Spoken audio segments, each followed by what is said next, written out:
नमस्कार.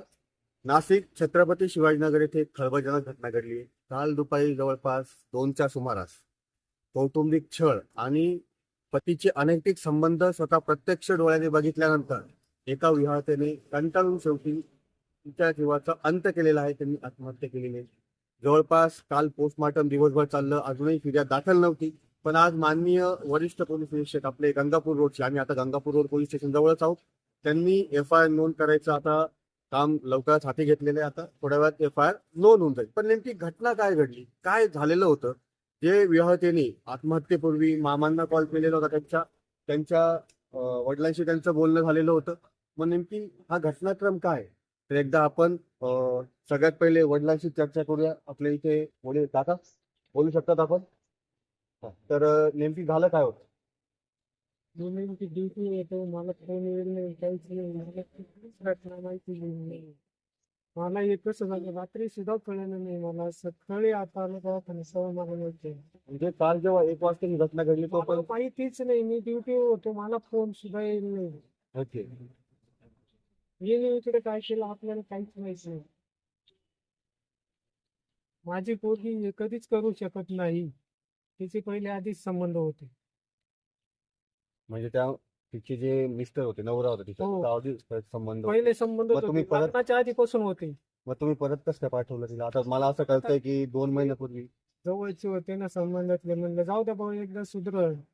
पोरगी पोरगी दोन दोन असं म्हटलं गेलं की तिने कोणाला तरी कॉल केले होते. त्यांनी कोणाला कॉल केले होते आत्महत्या? वर्षाच्या मामाला केले होते. मामांना कॉल केले. हो. बरं ठीक आहे, आपण मामांनाच विचारूया की नेमकी कॉल कसले आले होते, नेमकी काय झालेलं होतं.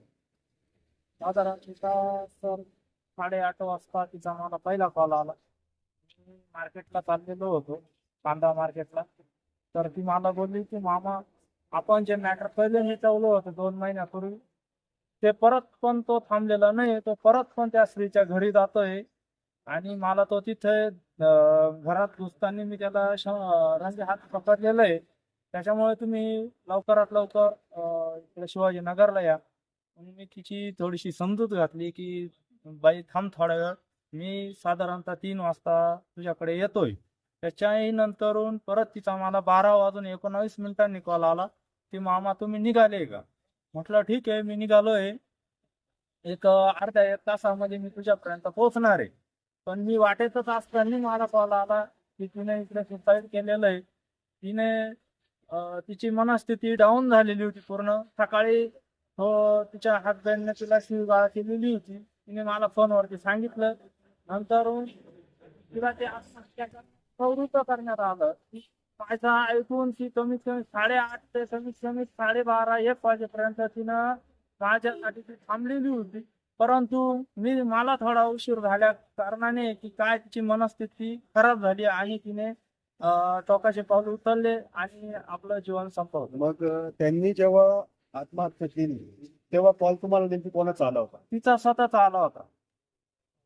त्यानंतर आत्महत्या केल्यानंतर तुम्हाला कॉल कोणाचा आला होता? नाही, आत्महत्या म्हणजे तिचं एक्सपायर झाले असं माझ्या दाजीनीच मला कॉल केला. तर मला असं तोपर्यंत काही माहित नव्हतं. मग त्यांना तिकडून पण त्या नातेसंबंध त्यांना पण गेलेला होता. तिच्या सासरच्या कोणत्याही प्रकारचा कॉल मला कुठल्याही प्रकारचा कॉल आला नाही. प्रकारचं काही इंटिमेशन देण्यात आलं नाही. त्यांनी तिचं जीवन संपवून टाकलेलं होतं. पण आता विषय असा आहे की तुम्ही असं सांगताय की ती आत्महत्या नसून तो मर्डर आहे. मग तुम्ही असं का म्हणताय की तो मर्डर आहे? तर ती आत्महत्या करू शकत नाही. तिने मला कॉल केला होता, तुम्ही मला घ्यायला. तिला जर आत्महत्या करायची असती तर तिने मला कॉल केला नसता. तिने इथून मागावे जेव्हा त्याच्या अफेअर आधी पण कळाले होते तेव्हा तिने आत्महत्येचं पाऊल उचललं असतं. परंतु तिनं तसा काही टोकाचं पाऊल उचललं नव्हतं. परंतु काल तिला प्रवृत्त करण्यात आलं आणि तिचा मर्डर करण्यात आला. आणि जे सिव्हिलमध्ये आता जे चाललेलं आहे पोस्टमॉर्टम, तर तुम्हाला एक डाऊट असा आहे की पोस्टमॉर्टम मध्ये सुद्धा मॅनेज होऊ शकतं, असा डाऊट तुम्हाला का बरं? सर आम्ही त्यांना कालच म्हणत होतो की एफ.आय.आर. दाखल करा. ते आम्हाला बोलले पोस्टमॉर्टम झाल्याशिवाय एफ.आय.आर. दाखल होत नाही. त्याच्यानंतर आम्ही सकाळपासून रात्री पण बऱ्याच उशिरापर्यंत आम्ही हे केलं. आम्हाला कुठल्याही प्रकारचा रिस्पॉन्स आलेला नाही. मग आम्ही सकाळी गंगापूर पोलीस स्टेशनला इथं आलेलो आहे. आम्हाला न्याय मिळावा एवढंच आमची अपेक्षा ऑलरेडी आता माननीय वरिष्ठ पोलीस इथे गंगापूर रोडचे ते तुम्हाला बोललेले की आता हे दाखल होतं त्यासाठी तुम्हाला इथे बोलून घेतलं.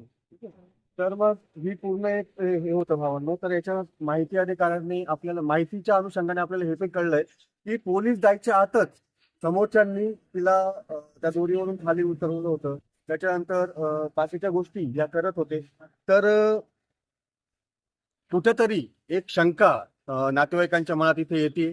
पण लवकरच माननीय वरिष्ठ पोलीस निरीक्षक काय तपास करतात, पोस्टमॉर्टम मध्ये काय निघतं, या सगळ्या गोष्टींवरती पुढच्या ज्या फिर्याद असतील किंवा बाकीच्या गोष्टी असतील त्या अवलंबून असतील.